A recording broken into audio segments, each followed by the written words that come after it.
This is the Relevant Podcast.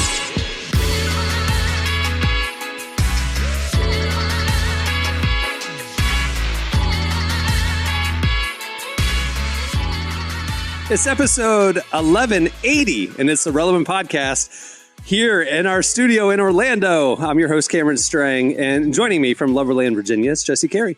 Hello, hello. From Nashville, our managing editor, downtown Emily Brown. Hey, y'all. And Derek and Marty are both not here today. Why? They're performing together right now. Like literally, Without they're us. doing I can't believe it.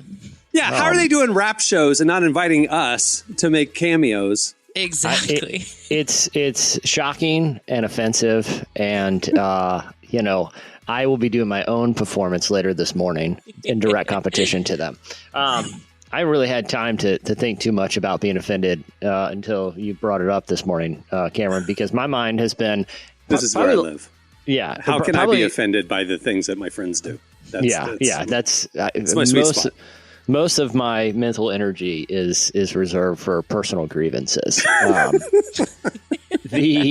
But I got to be honest, I'm pretty stressed about what's happening in the country right now, and we have hold on. After 2020, dude, we went heavy in 2020. It was a heavy year, political year, justice year, and we decided after 2020 we're not talking politics anymore on this podcast. This is a safe space for our listeners. I don't want to talk about the division in our country. Listen. It's unavoidable right now because we have major institutions that can't decide like something like baseline about something that's going to affect the significant future. And I'm just mad that the MLE can't get it together right now. What's it? The MLE? Oh, the Major League Eating League. Oh my gosh.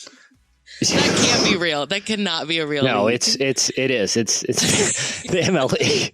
Okay, hold on. There's a big scandal that's off, rocking the country like right now. Emily's. That's dividing us. No, it's MLE. The MLE is dividing the country. Emily. Wait. Okay. So, are you Major League Eating? This is July 12th. Are you about to bring up something about the hot dog eating contest on July 4th? Yes, because because there's been a recent scandal that online sleuths are undermining the integrity of the official scores from 2 weeks ago on the Major League Eating website about Nathan's famous 4th of July hot dog eating contest. You guys haven't heard about this? No. Okay, I was in the mountains, as we talked about on last show, with no connection to the outside world. So I didn't see it. I have no idea what you're talking about, other than the fact that I know that every July 4th there is a Nathan's hot dog eating contest. I know that Joey Chestnut was not part of it because of an endorsement deal. So I don't know what happened. So that scandal number one is so this year's already been under scrutiny, but it happened, the contest, we're about a week and a half out from the contest, or a week out from the contest now. And people have been reviewing the tape and matching it to the official scores that are posted on the Major League Eating website. Now, they're one of the competitors. His name is Nick Worry. He has an official score on the website of 51.75, wieners that were consumed. As he should. During That's what he consumed, competition. Right? Now, on the day of the competition, that score was 46.75. It's full 5 hot dogs. We got full 5 hot dog discrepancy. And you don't want to go full 5 hot dog. No, this is bad. I mean, we're not talking about 1 dog discrepancy. We're talking about 5 dogs. Okay. Yeah. Or a half dog. That is significant. Did he finish that bite or not? We're talking about 5 dogs. We're talking 5 dogs, 5 full dogs. Okay. With buns. Okay. And what he is being accused of, and people on the internet are like rolling back the tape, is like when when they calculate the score at the table, they do it by counting the stacked plates in front of the eaters. And as you guys know, as most Americans know, it's 5 dogs per plate. Okay. That's how they bring them out. 5 dog plates. Again, real quick. Emily, have you ever watched this competition? Are you kidding me? Absolutely not. Think about everything you know about me and think if I want to watch grown adults shoving hot dogs down their throat. No. Okay. I was just because in Jesse's world, of course, we all know one plate is $5. This is common knowledge. I get it. Yeah. I was watching Love Island while this was all happening. So I was just clarifying, Jesse, who your audience is. You might need to tell Emily some of these details. So, well, Emily, for your benefit, I will, but I assume most of our listeners were born in the borders of the United States of America. No, and if they're international, they've aspirationally viewed this contest. Okay. And it's right up there with like the moon landing. It's just like one of those American things that people know, democracy, things like that. It goes democracy, hot dog eating contest. Landing on the moon. Moon landing. Okay, got it. I just want to make sure I have it all right in my head. Yeah. Mount Rushmore. Obviously. Obviously. Number 4. I could continue ranking things of American significance if you'd like. The Declaration of Independence. That's top 10. Yeah, that's in there. Monster trucks, right? That's coming up. I think we did jet skis too. A pretty big contribution. Anyway, that's a digression. My point is, there's a 5-dog discrepancy from what the day of the score was to what the official score was, and what essentially this competitor is being accused of. Now he's denying the accusations, and there's right now. MLE is reviewing tape. They haven't announced the official decision on this, but it's a big time scandal. He's accused of essentially stealing a plate from a competitor in the closing moments of the competition and putting it in his stack to get credit for 5 dogs he did not eat. Okay, that's like un-American, like a sleight of hand. Okay, we're talking like that's Creed at the office casino night. Exactly. He was taking everybody's chips without them noticing, and he ended up being the chip winner at the end of the night. We got a 5-dog plate steal, and it's rocking the world of competitive eating. And we're like I said, we're only a week out of this, and I don't see this scandal going anywhere anytime soon. This is like juicing up the major league sluggers to break all the home run records on steroids. Yeah, I mean it's that big of a. This is Lance Armstrong all over again. We're about to vacate, Yeah. But I've loved the breathless coverage. As you guys know, it's every news outlet is running headlines like "in hot water." This is the worst with URST. Those are literal headlines that are out there about this. Again, I've lost a lot of sleep. I don't like this. I think it's a scar on a fine American institution that was already running up against hard times with their great champion and great American Joey Chestnut not even participating because of a deal with a vegan brand. It's just a bad look for the institution. I don't know how they can recover from this, honestly. It's bad. It is. I don't think there is recovery. I think, I'm excited about this Kobayashi Joey Chestnut head-to-head challenge on Netflix. Are you going to try to attend it in person? I could see you there. Yeah. It's after the Jake Paul Mike Tyson thing got boosted. I needed another thing to go attend in person. Jesse, we might need to go to this. We didn't go to Summer League this year. This is our Summer League. This is our Summer League. Yeah, it like full American flag regalia. You're dressed like Will Ferrell in that Office sketch where he's wearing the American flag speedos. A hot dog costume, and you would like wear that, like the. Oh, that's too obvious, Emily. Oh, sorry, I didn't know the proper attire for a hot dog eating contest. Again, apparently I'm not American, according to Jesse. Emily, that'd be wildly inappropriate and irreverent. We will adorn ourselves in the stars. I feel like dress up as Jesus and go to church. Actually, I could see you, Jesse's treating this as like you're wearing like a 3-piece suit and like you are dressed to the nines. Like this is like a gala for you. Yeah, exactly. You treat this with it's like I said, to Cameron's point. No offense, Emily, but you're not going to dress as a football to go to the Super Bowl. Okay, you're going. You got me there. You're going to support the team, or in this case, the competitor. Jesse, I think we go in like full 3-piece suits and like tuxes, like black tie. Like we're treating this like Oscar the 19. Well, yeah, Oscar night / or the 1980s, like Tyson, Mike Tyson like a prize fight. prize fights were like the front row is the billionaires and they're in like formal attire and stuff. That's us to the hot dog eting contest. I think we raised the stakes. Are y'all in the front row or are y'all with the billionaires? We work our way up there. We work the room. Got it. Listen, if going to NBA Summer League with Jesse has taught me anything, he can finagle himself into prime positioning, i.e., we were on the stage for a Bill Simmons video podcast because Jesse unabashedly walked in the stage door and just sidled up to famous people who were waiting to be the next guest. We were standing there right next to David Chang, and he was like, "Are we right here?" I'm like, "Yeah, right." Well, here, because right, it's like David Chang was the next guest, so he's assuming we're supposed to be there on stage with him. And I find myself there because I just follow Jesse. He has such confidence in situations like this, and I'm like, "No, dude, we can't go in that door." He's like, "Yes, we can," and we just goes in, and I'm like, "Well, I'm not going to be left outside." Just a door. So I go with them. I guarantee you, when we go to this hot dog eating contest on Labor Day, we will be on camera in our tuxes. That's right. I mean, for that podcast, we're standing there with Daryl Morey, like the GM of the Houston NBA Rockets franchise, and David Chang, the Netflix celebrity chef, and just like I said, I was telling Cameron, if you act like you're supposed to be there. Who's going to say anything? And no one did. And we had these two guys are in tuxes. Of course, they're supposed to be on the front row. That's right. At the hot dog eating contest. You know who's getting a side eye? It's going to be asked to leave the person in the hot dog costume minimally. No offense. I'm feeling offended, to be honest. Huge red flag. If I think you should leave, salt us anything. It's a very incriminating look to have a giant hot dog contest. That's exactly what I was imagining was like that specific hot dog costume. Yeah. I was really scared with where you were going to go talking about how divided our country is right now. So I'm glad that's a scary topic.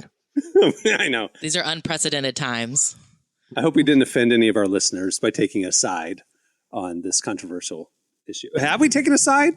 I'm sure you've watched this. You've gone down the rabbit hole. Did he steal a plate or not? It's like the Zapruder film. The more you watch it, the more confusing it gets. Seriously. And it's I'm going to leave it in the hands of professionals to determine if you really can't tell what happened. It's tough. I don't like I said, this competitor has denied the allegations. It's not my place. It's not my place. I am a casual observer. I'm more concerned. I'm concerned, honestly, as a father, because what does the children think? What are we teaching them by even suggestions of you need to cheat to win? It's very concerning to me. Wait, I do have so he did win, he didn't win. He didn't win. But this bumped him from sixth place to fourth place or something. Which, if we learned anything from Formula One, the placement matters for sponsors and things like that. Top 5 is better than bottom 5. By the way, not to change topics, but did you guys watch the trailer for the Brad Pitt F1 movie? I did. Yeah, sure. I saw this buzz, right? And Apple, it's like $200 million movie, and Apple is funding it. It's like an F1 blockbuster. And the trailer, for people who haven't seen it, it has very little dialogue. It's essentially Brad Pitt saying, "We can't beat them with, speed." It's like a Top Gun trailer. But we can beat them in the turns. And then the rest of it is just F1 footage. Did you were you guys very underwhelmed by it? I F1, think it's not a trailer. It's a teaser. I think they're just creating awareness, and they're rolling it out really vague right now, just to kind of create people talking about it like this. But I think they were thinking that this footage is so incredible and so fast moving, and American audiences aren't used to this. They're going to be blown away by just how fast this is. But I kind of feel like that Netflix show, Drive to Survive. It's so good. It's so good, and it's like, this doesn't look that much better than the real thing. The real that Netflix show, it's made it look cool enough. This actually is underwhelming me because it doesn't look as cool as the usually when you watch like that. What was the Lakers show that was on HBO? Winning Time. they made basketball look cooler than the watch. They had I'm sure people have seen, well, I don't know if people have seen, but they had like cameramen on rollerblades that would ride up and down the court. And so that they could, you felt like you're in the fluidity of the action. Like it made watching the basketball footage look better than watching a basketball game, where I feel like this F1, it's like, I can watch the Netflix show and it looks way better and cooler. I don't know. Maybe that's just maybe I'm the only one underwhelmed by it. I just didn't think it was that cool. I've heard very good things. So I'm holding out hope that it's just a poorly executed trailer strategy and that the movie will actually be what they bill it as. I'm hopeful. I was just underwhelmed by the initial footage, especially because it was like, this movie costs like as much as Lord of the Rings, They're really? Yeah.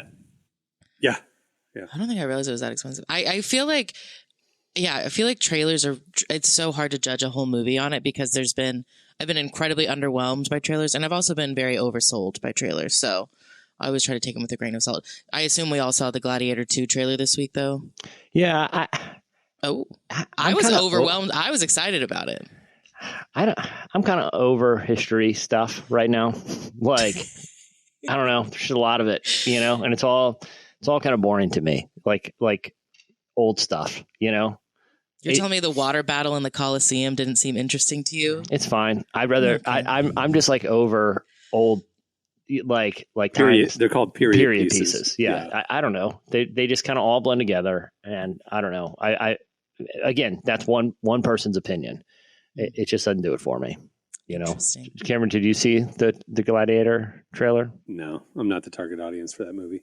Okay, I don't know how I am the target audience, but I enjoyed it. I honestly thought it was really funny. Denzel Washington refuses to do anything other than a New York accent. So a Denzel Washington accent? Yeah, I saw that going around on TikTok and stuff of people doing Denzel Washington doing iconic other roles, and it was like Denzel Washington impersonators doing famous speeches from history and stuff. It's funny. Yeah. I didn't know that was from Gladiator 2. I just thought it was a Denzel Washington moment. You just thought people were having a Denzel Washington moment? Yeah. I just thought he went as a meme or something. Anyway. Yeah. Roman centurion that talks like he's from Brooklyn. Like he's a Brooklyn dad. It's They're going for historical accuracy there. Yeah, exactly. All right. Well, we have a great show in store for you today. Coming up later, we talk to Elevation Worship. They have a new album coming out. You don't want to miss that. At the end of the show, we have your feedback. But stay tuned. Right now, up next, it's Relevant Buzz.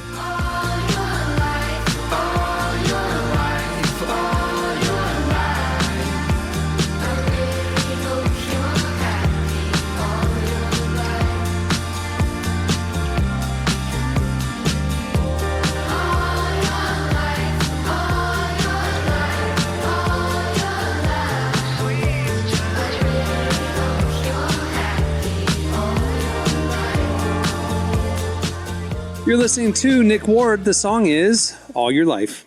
Today's podcast is brought to you in part by Mercy Ships. Globally, 5 billion people lack access to surgical care. In sub-Saharan Africa, there's only one surgeon for every 200,000 people. Mercy Ships provides free, life-transforming surgeries for people who have little to no access to medical care. They help the blind see, straighten twisted limbs, remove deadly tumors, treat cleft conditions, and so much more. With state-of-the-art hospital ships, they provide safe surgery to children and adults living with treatable conditions, and it's completely free of charge. They do all this work with an all-volunteer crew of professionals who donate their time and talents. Surgeons, stewards, nurses, engineers, and more make the world a better place. Your donation today provides free, safe surgeries to people in desperate need of help. All gifts are matched, so please donate today at mercyships.org/relevant. Today's podcast is brought to you in part by Tim Tebow's book, Look Again. Have you ever wondered what would change if you truly believed you were infinitely valuable to God? In his New York Times bestselling book, Look Again, Tim Tebow reveals the powerful truth that when we learn to see the image of God in every person, including those we struggle to love, everything changes. Tebow shares incredible stories from his work with people the world often overlooks, and it will challenge you to stand up to the lies, rediscover the worth that everyone has, and impact the world for good. Find Look Again by Tim Tebow, available now wherever books are sold. Hey, now I want to give a little programming note before we get into Relevant Buzz. We have gotten tweets and emails from many of you, several of you, not many, talking about volume issues with the ads, like the one you probably just heard, that the ads are louder than our normal podcast. And I want you to know, A, we're aware of it. B, it's not just our show. It's something that's happening with our host. And we have found through trial and error and trying to troubleshoot this, that other podcasts that use our host are having the same issue with the ads. So we apologize for the volume discrepancy. We are working on it. Hopefully it'll be resolved here in the coming days, but we have had no luck yet for the last month. So again, just want y'all to know we are aware of it. We're sorry. And I'm blaming other people because we're doing everything that we can and it's not fixed it yet. So anyway, do you agree, Emily? Like 100%. Yes. It has been very frustrating for our team. Anyway. Yeah. All right. It's time for Relevant Buzz. Tell us what's happening at the intersection of faith and culture this week, Emily. Well, Jesse was, wrapped up in this hot dog news. Apparently that's taken the internet by storm. I was on a different internet where everyone was arguing about a dress. And it just kind of reminded me of 2015, when everyone was fighting about like the blue and black dress or the white and gold. Wait, was that 2015? Yeah. Yeah. 9 years ago? Oh yeah. my goodness. Yeah. Wow. Yeah. But history repeats itself, so the internet's fighting about a dress again. This time about a wedding dress, specifically Olivia Copo's dress. For those who don't know, she's a former Miss Universe winner, and on June 29th, she married NFL player Christian McCaffrey, plays for the San Francisco 49ers. It's well established I'm not a football person. Jesse, I know you watch football. Is Christian any good? He is the best running back in the league by a massive, massive margin. He's unbelievable. He led the league in touchdowns last year. Really? I'm pretty certain of that. Yeah. Oh, wow. So we'd say he's pretty good. He's one of the best players. Can you explain it to me in hot dog competition terms? He had a Joey Chestnut like year. Wow! Oh wow! Whoa. Now I understand. Yeah. I'm actually mad because that really did put it into perspective for me. So I just pulled it up. Last year was his first year with the Niners. He led the league in rushing yards, touches, yards from scrimmage, and touchdowns. He led the league in 5 major offensive categories. So yes, he's very, very good at the game of football. Yeah. Okay, so that's what you have to accomplish to end up marrying a former Miss Universe. Got it. Yeah. So everyone jot that down. Make sure you keep that in mind. Yes, he did marry a Miss Universe. They've been dating for a few years. They're also both very outspoken Christians, which we obviously love. They talked in interviews multiple times how they connected over their faith and they have a relationship rooted in God and they share a lot of the same values. And one of those values is modesty. And the reason I bring that up is because that's where sort of this argument about Olivia's wedding dress has sort of grown. So her wedding dress was very, very modest. It was a simple white ball gown with a high neck, long sleeves. Really the only skin you can see is her hands and her face. And she even had a veil over. So just very conservative. She was interviewed by Vogue about it. And she said that she wanted a dress that didn't exude sex in any way, shape, or form because of her views on marriage, which is that it's a covenant between two people and she wanted to respect that. And I honestly wish the story could just stop there because it's a wedding dress. Who cares? But as we've established, the internet loves to argue about dresses. And so people had honestly a lot of really negative opinions about it. To be clear, some people supported it and didn't see an issue with it.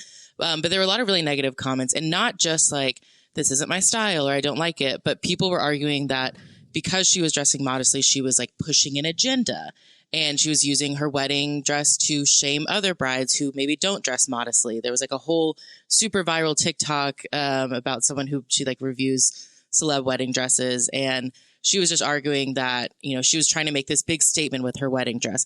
Personally, I think Olivia was not thinking about those people. I think she just wanted to dress for her own wedding. But, the internet just has lots of opinions about it, which is really frustrating.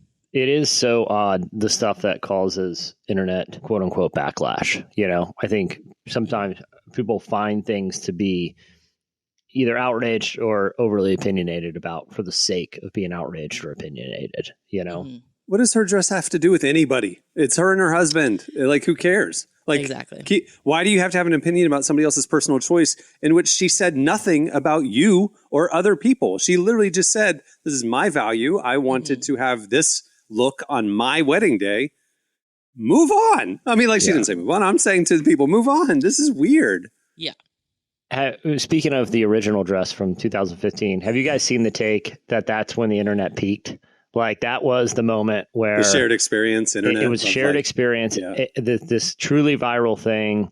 It was the era of like parents listicles. And kids, grandparents were all, family dinner was talking about it. Like the dress was a thing. Yeah. And even like the tone of it was communal and fun, and it wasn't divisive, and it was birthed out of sort of like the viral listicle era where it was like, after that, things kind of slowly started, and I'm sure you could point to a lot of other things, but it's an interesting take that after that moment, you can, things have gotten progressively nastier, yes. And not only we don't have these fun shared experiences, it's just like, it was probably on a progressive slide downward, but certainly since then,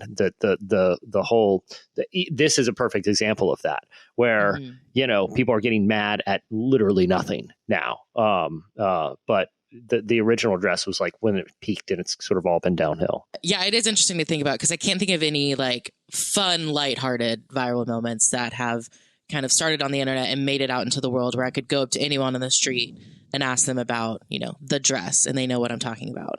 It's interesting that you're saying it was 2015, because in my opinion, the online discourse fundamentally forever changed in 2016 or late 2015. Like it became very partisan and very arguing and very whatever. It's interesting that the dress was kind of like, we're all looking back, like with context now, that maybe it was the last era, the end of an era of peak positive internet, like. Well, it was around that time where YouTube stopped doing like those viral mashups of like, oh, look, Charlie Bit My Finger is with the grape stomp lady. And they would do even the comment section of those got so hostile because people were like, why'd you include this person or not include this, or this is so stupid? Like, it used to be fun. And then it just kind of became like, we're not going to do it anymore. Like all it's doing is creating some division. It's like the other take that you guys are aware of, the Thanksgiving Day halftime performance by Creed that occasionally will go viral. Yeah, it's at a Dallas Cowboys game. Yeah, it's at the Dallas Cowboys games. It was 2001, so we're weeks after 9/11, right? So it's Thanksgiving Day. All of America has football on in the background where they're hanging out with their families. Creed comes on, the whole country is sort of like figuring out what the future looks like, has just, experienced this kind of collective tragedy. But and Creed comes out to play Will You Take Me Higher? He's wearing a Scott Stapp Cowboys jersey. He's not wearing like a Troy Aikman. It says Stapp on the back. Okay. He's wearing a Cowboys jersey that is with his own name on it. Right. And they're like aerial performers doing like acrobatics. And the great thing about it is like there's not a hint of irony. Like looking back, it's funny, but like but it was like, and people are like, that was peak America right there. It was like, we got this, we're going to come back, we're going to be fine. But no one like it was like it existed beyond ironic. It was just like, we all were like, you know what? This is Dallas Cowboys Thanksgiving Day, baby. And Creed is rocking a guitar solo with, aerial, acrobats, like doing stuff. And people are, because the other take is that was peak American culture. Like, would that be on the top 10 most American things? Oh yeah. But like it was kitsch, but no one acknowledged Mount Rushmore. Kitsch. Like, no, above Mount Rushmore. Okay. Sorry. Creed in general is on the list. But it was like kitsch, but no one acknowledged it was kitsch. It was just like, you know what? This is ridiculous, but we're just all going to collectively love it. That's the other take, is that was peak America right there, that halftime performance. And to his, I just want to defend Mr. Stapp for a moment. I have been to enough concerts here in Orlando at the arena where the Magic play that I know that it's a thing when these big artists go to a city. A lot of times the hometown team will give them the team's jersey with their name on it as a gift. I have been at a Coldplay concert where at the end, Chris Martin threw on his Orlando Magic jersey that said Martin on the back, just to kind of say, hey guys, whatever. He didn't wear it the whole performance. I'm assuming Mr. Stapp was gifted a commemorative Cowboys jersey as a thank you for his performance. And he was like, I'm going to show support to the home team. And he threw it on. I don't think he did it as, look at me, I'm a nerd and I don't know that I shouldn't have my name on the back. No, he personally, I've seen an interview with him. He said he asked for it. He chose the number 11 because they had two back-to-back number one hits at the time. I withdraw my previous statement. Mr. Stapp is lame, and I was giving him the benefit of the doubt. And he had it tucked into jeans. It wasn't like he just threw it on. No, I forgot about the tuck. It was totally premeditated. America. It was extremely premeditated because he's been asked about it. See, I'm thinking he's in the hallway. They're like, or it's in the dressing room right before he goes out. They hand it to him as a thank you. And he's like, I'm going to throw this on. This is great. He committed to the bit. Yeah, and he chose 11 because he had two number one hits at the time. And he's like, so not for 9/11, which were okay, got it. No, this was a flex. This was a huge flex. And the thing is, I recently read a really great profile. I think it was in Slate where there's like there's like all these like niche cruises. There's like a Creed cruise, right? Yeah. Where Creed fans go on a weekend and get like 5 Creed concerts, It was a DC Talk cruise a few years ago. Yeah. So it's not like an uncommon thing. And the reporter kind of went as like a joke, right? But ended the cruise like, you know what? And got to interview Stapp and Creed multiple times. And ended it by being like, there is nothing wrong with loving this band unironically, and they don't take anything ironic. Like Scott Stapp is incapable of irony. Like he is literally the most earnest, sincere person like I've ever met. And every song he does is, like every performance, he's leaving it all out there and there's no joke in him. Like he's just incapable of it. And I think, look, we've had our fun at the expense of bands like Nickelback, but I respect a band that is like, I don't care if you're making fun of me. I'm going to do my thing, and it just is what it is. I respect it, and I think a jersey was a huge flex, and I love it. Okay, End of take. Thank you so much from the number one Creed fan. I didn't realize we were. It's not about the music. It's not about the music. It's about sincerity and unironic art. We don't need a qualifier. You just Nickelback. Hey, Nickelback is sincere. They're not ironic. They're not in on the joke. But you make fun of Nickelback. Yes, because they're not as good as Creed, and they can't take you higher. Call me when Creed. Nickelback's not uniting America on the biggest stage. Yeah, you're right. Okay. And they're Canadian, so we can make fun all we want. All right, Emily, okay, moving on. I did want to talk about a pretty eye-opening report about AI use in college. So a team of researchers discovered that AI can not only write college essays while remaining virtually undetected, but they also are writing them better than real human students.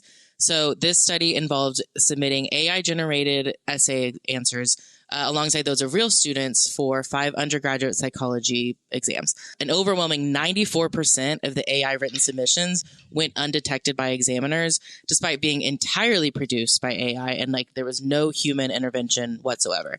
Just straight AI. I think this is more this is not like, oh, how great AI is. This is more, in my opinion, more indictment on the poor writing skills of students. Because when I come across an AI written news article, which is all the time now, you sniff it out instantly. There's no, this reads so weird. Maybe I'm wrong, but that just seems like our college kids not writing. Maybe there's a difference in writing an article versus writing a college essay. It could just be the content style too. Yeah, because it's you don't necessarily need good prose to write a college essay exam. But 94% going undetected is crazy. Yeah. Because now it's the thing of, we don't know how many college or students are using AI, and if, let's say, half are, if 94% of those are undetected, that means studies would say 6% of students are using AI. Nope, 50% are. You just aren't detecting 94% of the people who are using it. That's crazy. Yeah. Obviously, that's a really eye-opening study, because it's academia has to kind of reconcile with okay, well, now how do we go about detecting this, but also how do we kind of make sure that students aren't just using this? Because it's if you're going to college to get a degree, like you're obviously having to put in the work and all this stuff. But it's like, if you can just hand it off to AI, then what's the point of going to college at all? Like, I think it has like bigger implications. And I also think it's interesting to ask, like, do you guys think is it like morally wrong to use it? Because like you said, if half the students are using it and the other half is doing the work themselves, like, is that okay?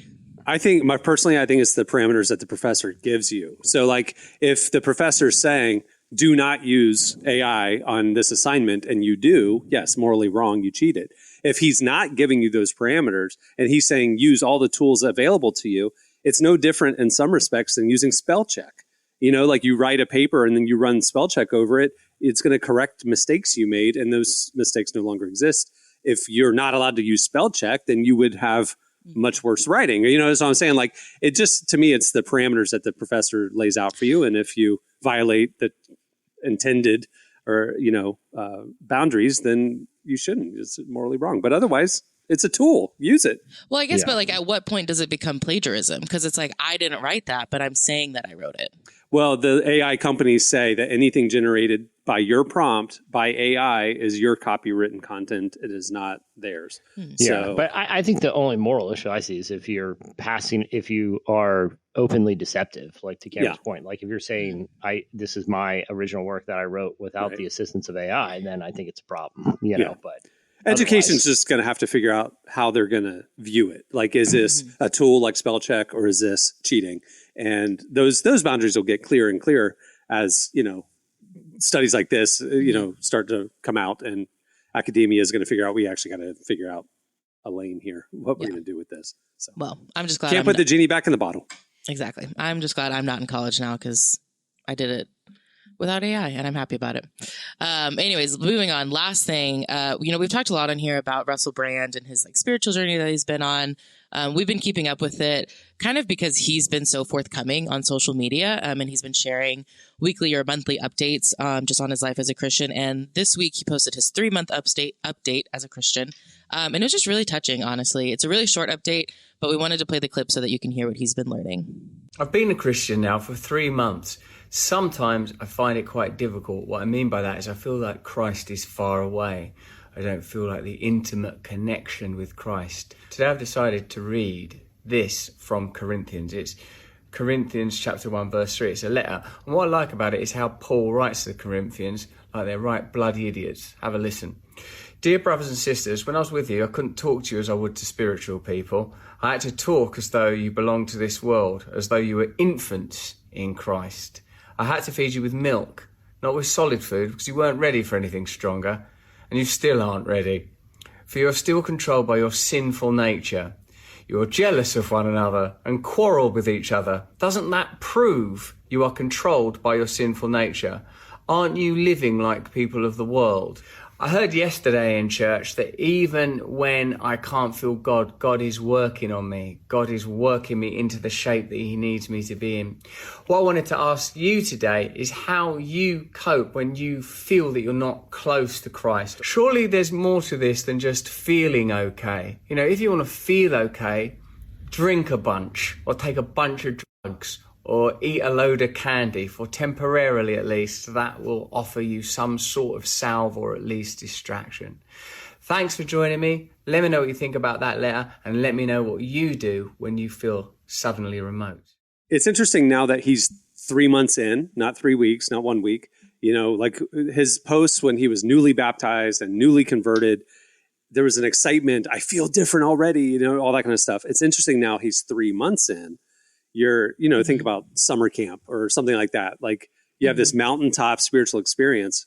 What happens when real life? What happens when the high goes away? And now he's in that phase, which is super interesting to me because now he's openly talking about what happens when you don't feel God every day. And I don't feel the high every day. What do I do as a believer?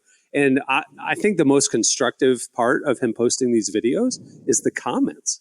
The other believers who are saying, like, and encouraging him, read this scripture, this is how we wait on the Lord, and this is da-da-da-da. Like, it's okay to feel that way. Like, that is normal. And like, it's almost like this, like, public collective discipleship that's happening. It's really interesting. Yeah. And when you look at someone's he's almost like pre-deconstructed. You know what I mean? Like he's someone who like kind of deconstructed a lot of philosophies and outlooks prior to conversion as well. Like when you talk about someone's faith journey and kind of going through those seasons where it stops feeling like as real, you know, where I wonder to like how much that plays into the evolution of his personal faith, because for a lot of Christians, they go through a phase where they start questioning everything and start kind of tearing down elements in order to rebuild them in a way. Like I think personally, I think the whole deconstruction thing got a bad rap because I actually think it can, you know, the Bible says seek and you will find. Like part of that process is asking hard questions. But either way,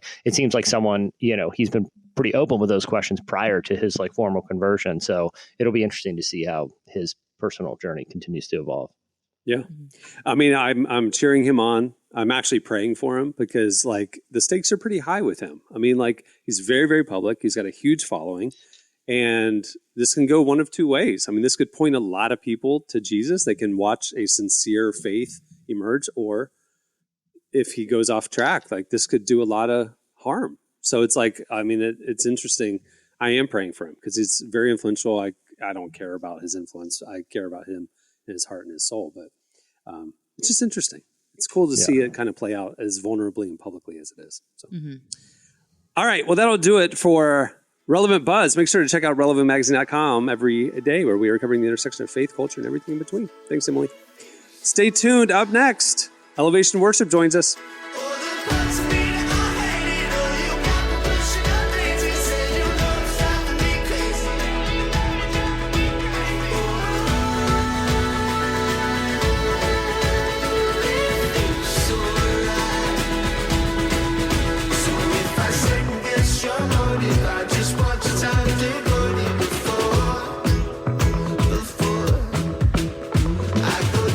You're listening to Good Neighbors. The song is Daisies.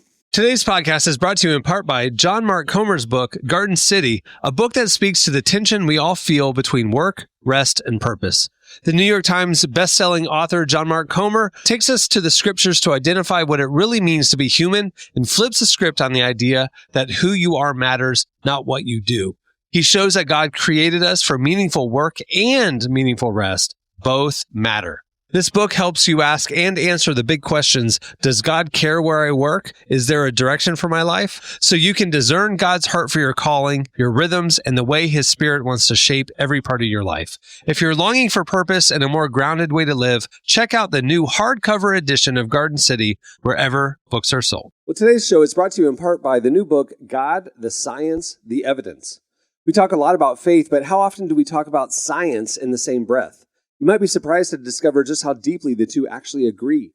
For centuries, science has been used to dismiss the idea of God, but today an intellectual revolution is underway. Modern discoveries in physics, cosmology, and biology are consistently revealing the same truth: creation isn't an accident. That profound reversal is what engineers Michel-Yves Bolloré and Olivier Bonassi investigate in their international bestseller, God, the Science, the Evidence. This book is a rigorous, evidence-based critique of materialism, inviting you to explore over a dozen scientific, philosophical, and historical domains. It shows that what was once seemed impossible, that science could point to a creator, is now supported by a vast and convergent body of evidence.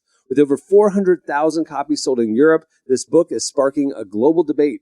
It's thoughtful, fascinating, and a powerful reminder that reason itself affirms the existence of God.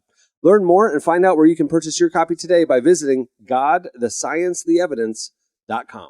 Today's podcast is brought to you in part by Erwin McManus's book, The Barbarian Way. Some books don't just inspire you, they confront you. The Barbarian Way, now celebrating its 20th anniversary, is one of those books.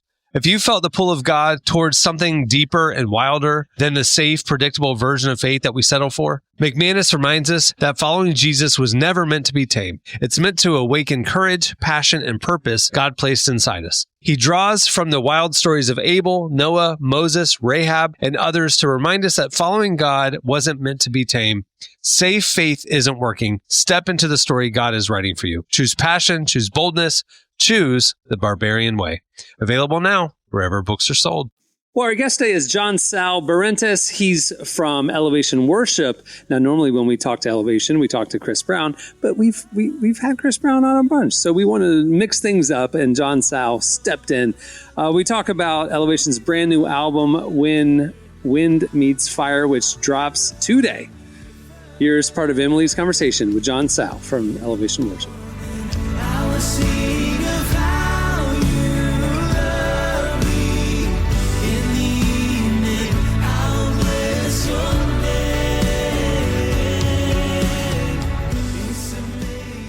So this new album is called When Wind Meets Fire, which is kind of interesting imagery. Where does that come from? Yeah. So the day of Pentecost, Acts describes, just a body of believers who were met with a rushing wind and tongues of fire fell on them. What a crazy description of what seems almost like unbelievable. I don't know. I don't think too often now are we're kind of in the middle of a room with gushing wind and tongues of fire. And so there's a ton of chaos. But I love that a lot of this album represents the spirit and the heart behind that, how God just breathes into every individual song in its unique way. And there's an opportunity for you to encounter him in that way. And there is something burning. There's this desire to worship him, almost like the spirit on your behalf as he does. And so engaging with these songs and also just leading, from that place, that's the expectation in the heart as people listen. And I pray that they would encounter the Holy Spirit. They would encounter Jesus in such a fresh way that almost seems unbelievable from the outside looking in. You're like, wait a minute. I'm hearing, it's not literal tongues of fire, but for now, but we kind of have that heart and that desire to believe that the Spirit of God will move in such a way. So when wind meets fire, that's some of the heart behind the title.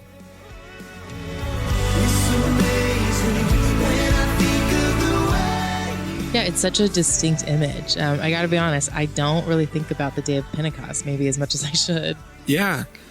I mean, the empowerment, think about, I going back to that story, it's like, and they understood languages that were in from their village and their context. It's like the power of God does that. I mean, I think even through songs, we sometimes will release a song in the hope that, hey, God put it in a space where we would never imagine.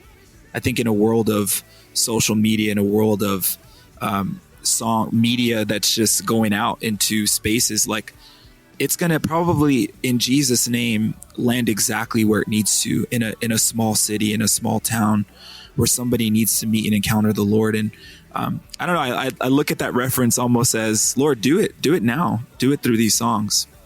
Something I really love about Elevation Worship is just how involved Pastor Stephen Furtick is in the creation of your music. What is it like to have your pastor work so closely with you? Yeah, he's been involved in every song, every project for the last, years, decade, I would say. And so it is such an important vision. I think what a gift to have the leader, the pastor of your church who is kind of praying and expecting, God, I need a word for the church and the body, how we're going to minister. And so for one, to start there and to just kind of submit to that is really powerful. But keeping the vision of worship in front of our church and the importance of what it is to not just in our time on a Sunday morning, but like culturally, we have this expectation that we're worshipers and we have this belief that we're going to honor God with all of our lives. Song, how we live it, what we do, how we're involved, how we're serving. So it's a sweet collaboration in that sense. But I mean, he is the primary writer of so many of these songs. And so it's nice to get some context of, hey, this is what I thought when I was working through this. And this is kind of the tone and this is what I want to say, even through production, through all aspects of what we deliver. And I think when you trust and honor that in your leader, God does something special with it. There's so many examples in the Bible of the Israelites getting behind, their leader and then God honoring that. So I think that's what we're in a season of right now. And it's beautiful to collab and partner with every weekend.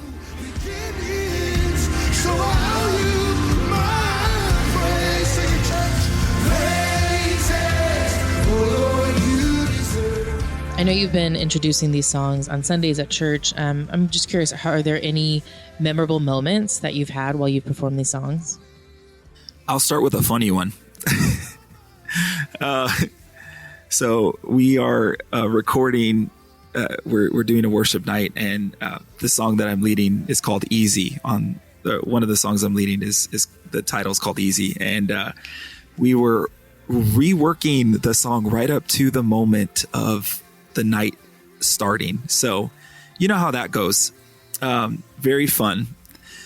I have probably 4 or 5 iterations of a bridge in my head that I've just kind of gotten into my spirit. And come the night of the worship night, I completely draw a blank. And anyways, so that was a fun moment. I'm like freaking out mid bridge. But yeah, I think that's a special one I'll never forget, and an embarrassing moment, by the way. But no, I think on the other side of watching our church, there's this song called "Oh You Praise" that I'm getting goosebumps even thinking about it now. It's, you woke me up this morning when I didn't deserve to. You brought me through the mess that I didn't think I was going to get through. I didn't think I was going to get to the other side, but even despite all that, God, I owe you my praise. And it's a simple expression. Oh Lord, you deserve the praise. Oh Lord, you deserve the praise. And watching our church catch on to that and just completely embody. I know that they're going through mess. I know that there's probably the ups and the downs of their life. And I can see, and what a way to just get out of the way. What a beautiful thing to get out of the way in that moment. And then now all eyes are up and reflecting the glory of God. Things can change in that moment. So for me, there've been a lot of special atmospheres and encounters like that. As people are hearing new language, as we've introduced them, it's evident. Sometimes you see like tears, sometimes you have craziness, and there's energetic stuff. But "Oh You Praise" was one that I kind of am a mess every time we lead it at church.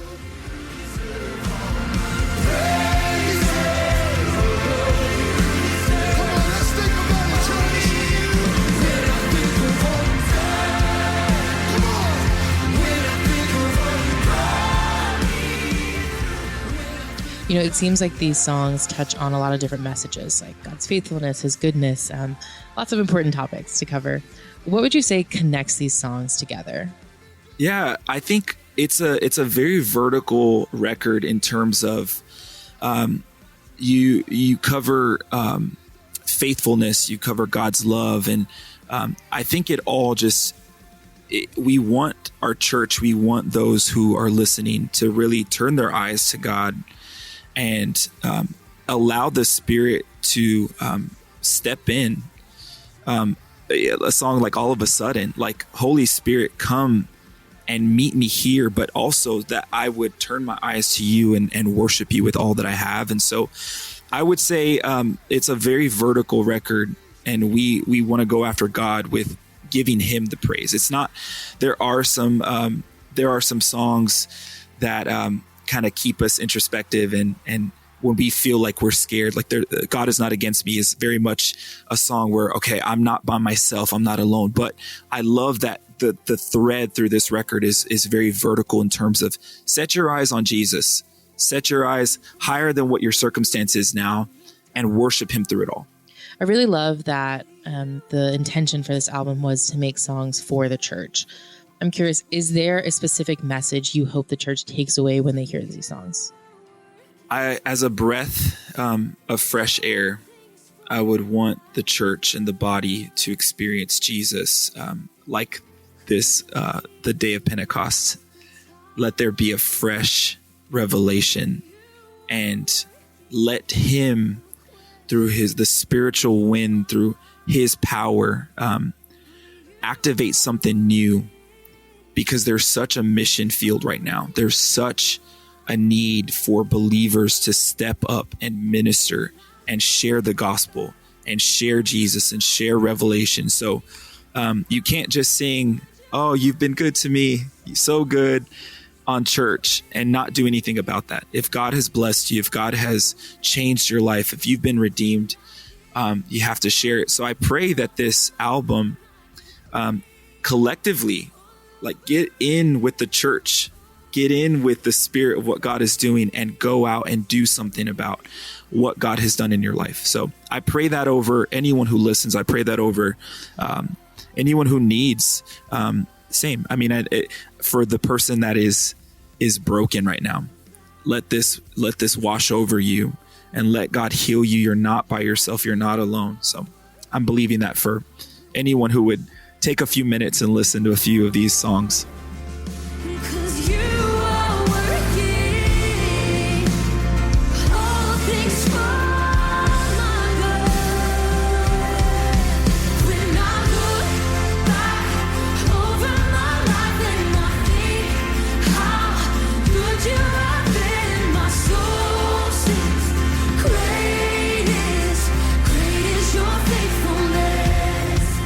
That was John Sal Barrientos from Elevation Worship. Make sure to check out their brand new album, When Wind Meets Fire.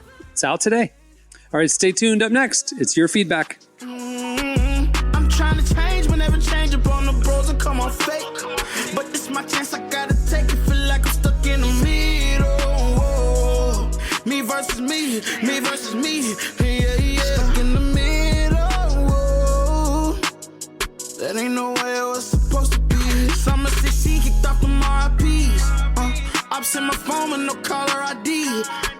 Look to the sky cause I know hell coming. You're listening to Scooty Wop. The song is Growing Pains. Well, today's podcast is brought to you in part by the new book, Confessions of a Christian Alcoholic. Author Jonathan Seidel knows firsthand how even believers can get stuck in shame and destructive habits, especially when it comes to one of society's biggest obsessions, alcohol. In Confessions of a Christian Alcoholic, he details his spiral into disordered drinking and shares the 4-step process he eventually used to break free. There's hope for alcoholics who become Christians and for Christians who become alcoholics. Find Confessions of a Christian Alcoholic wherever books are sold. What if you could change a child's life with just $10? Right now, thousands of vulnerable children in East Africa are suffering from jiggers. It's a painful, preventable parasite that burrows into their feet. Soul Hope is the only organization treating it through foot washing, medical care, and durable closed-toed shoes that protect kids long after treatment. $10 may not seem like much in today's world, but when we come together, those small gifts add up to big change. Join the 10 for 10 campaign. $10 protects 10 small toes. Visit soulhope.org/10 to give now. One small gift makes a big difference. Again, that's soulhope, SOLE, hope.org/TEN. Okay, it's time for your feedback. Okay, so last time we did feedback was a couple weeks ago. It was pre-July 4th. We were asking about fireworks and the craziest fireworks stories and all that kind of stuff. We missed it last week on July 4th because we missed that episode. We missed the Friday episode last week because of the holiday. So we kind of updated the question of the week and took it to social media. What's the craziest thing you've ever done on a dare? Not just fireworks related, but in general. You replied on X at Relevant Podcast, and here's some of our favorites. Sarah said, I was dared to eat an entire ghost pepper without drinking anything for 5 minutes. It was pure agony. I don't even know if I made it a full minute. I've watched enough Hot Ones now to know that that seems like a very unpleasant, terrible decision. I can't even watch Hot Ones anymore because it makes me too uncomfortable watching Gives you acid people reflux at that level of discomfort while trying to answer dumb questions about their upcoming movie. If people have not seen the Conan O'Brien one, you've got to watch that one. Yeah, that one was an all-timer. Oh, it's peak. I think Hot Ones. Peak. I'm uninterested now because you cannot top what Conan O'Brien did. Just that's it, folks. Go out on a high note. Costanza this thing.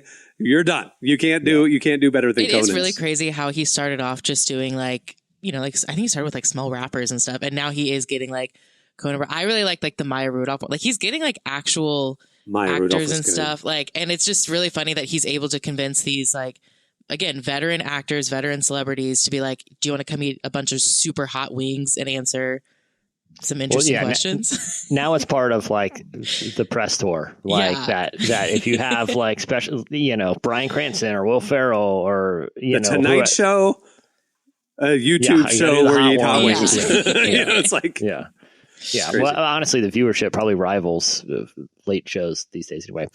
Jason said, I was dared to call my mom on speaker and tell her I was dropping out of college to join the circus. She did not think it was funny. I'm sure the other people on the speakerphone call enjoyed it, Jason. That's what's important. Your mom will forgive you. Ben Stroop said, I once spent a week in Mexico on a dare. I did too. It was Cabo. It was lovely. You were dared to go? You can dare me to go to Mexico for a week. I will enjoy myself profoundly. So, yeah. Ben, Christopher said, better dares. Christopher said, I once licked someone's foot from heel to toe after a day of them wearing flip-flops in downtown Frankfurt. To be fair, the dare came with €1. And then he said, this is not financial advice. I would need about €1 million before I even consider licking someone's foot. There's a lot of red flags for this dare.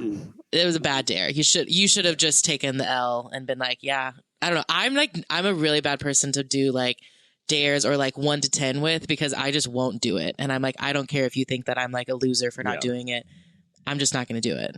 I can't wrap my head around him doing this for $1. Like, it's again something. You need friends like Ben Stroop who dare you to go to a resort in Mexico for a week. You need better friends, Christopher Blake. Anyway, well, there's a lot more where that came from. Check out our replies over on X. Okay, it's time for this week's editorial question of the week. Okay, well, earlier Jesse started his top 10 most American list, and we thought, let's finish this list. That's what we want your help with. So we want you to give us your top 10 most American things. That's it, right? The things that best define the American grit and spirit. So we're talking Creed, Thanksgiving. We're talking Mount Rushmore, democracy, jet skis. Hot dog eating contest. I mean, just when you think of America, what do you think of? There you go. Top 10. Hit us up on X at Relevant Podcast or wherever you see us post a question. We'll read our favorites on next week's show.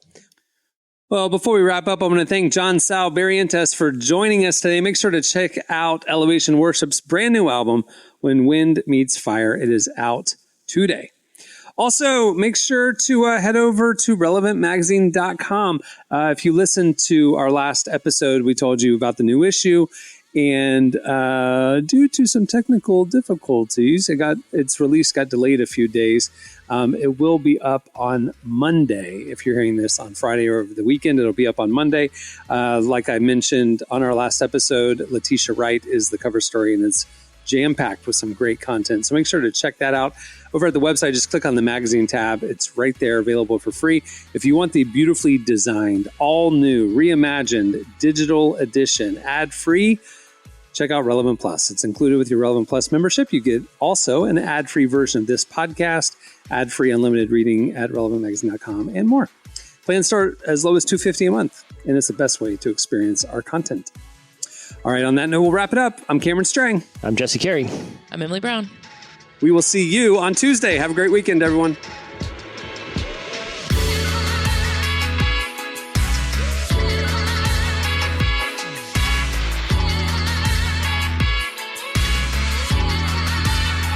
Thanks for listening to the Relevant Podcast. Check out our features, interviews, and news updates every day at relevantmagazine.com. And make sure to follow Relevant on Facebook, Twitter, and Instagram for the latest. For more great podcasts, browse the shows on the Relevant Podcast Network, which you can find at our site. And while you're there, don't miss the all-new era of Relevant Magazine. A new issue releases every other month at relevantmagazine.com.